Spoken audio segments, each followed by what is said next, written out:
Chapter 34 is continuing with this this pravaganza, this sort of public-facing side of the regime.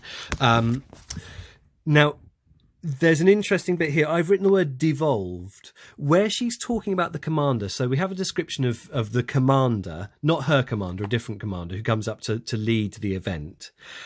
And then I try to imagine him in bed with his wife and his handmaid, fertilising away like mad, like a rutting salmon, pretending to take no pleasure in it.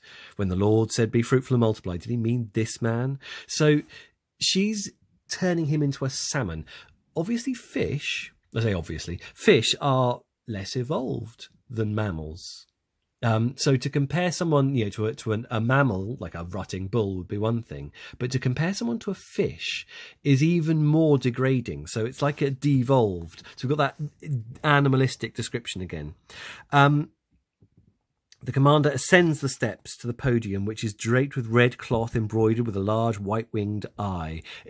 That red cloth makes me think of the swastika banners that they had in Nazi Germany. He gazes over the room and our soft voices die. He doesn't even have to raise his hands. So note the imagery of death there. Then his voice goes into the microphone and out through the speakers, robbed of its lower tones, so that it's sharply metallic, as if it's being made not by his mouth, his body, but by the speakers themselves. His voice is metal-coloured, horn-shaped. He was being compared to a salmon before. Now he is this piece of machinery. He's tied in with this machinery. So I've actually written post-human. So we go from devolution to post-human, and I guess it's the mixed view that she would have of her oppressors. On the one hand, she wants to degrade them, but on the other hand, their power is awesome. And then we have this, there is a balm in Gilead, there is a bomb in Gilead, was what Moira used to call it. So, yeah, that little bit of subversion. And we have a bit of subversion coming on, so subversive behaviour, some naughtiness, basically.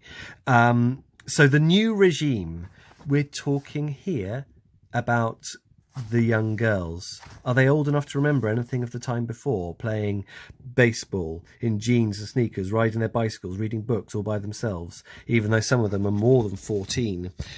Start them soon is the policy. There's not a moment to be lost. Still, they'll remember. And the ones after them will for 3 or 4 or 5 years. But after that, they won't. They'll always have been in white in groups of girls. They'll always have been silent.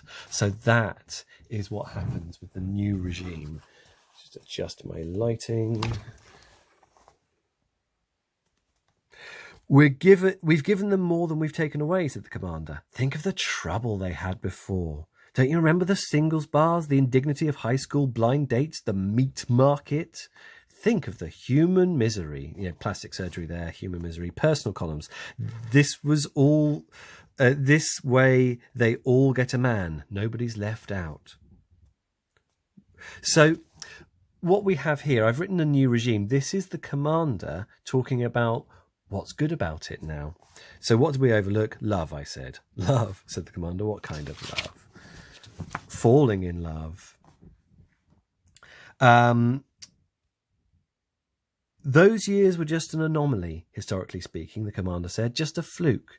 All we've done is return things to nature's norm. He's saying that basically arranged marriages and all that kind of thing are more natural. So over an N for nature, because here's nature.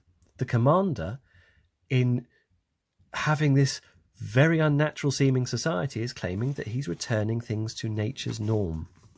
So think about the way in which nature can be appropriated by humans and by our oppressors. Now, this is a horrible little section. We read here about nuns. That says nuns. So the nuns, basically, when they get found, because they've been hiding, they often get forced to be handmaids. So just think of the horror of that. The idea that a handmaid, that a nun, someone who's sworn to celibacy, would become a handmaid.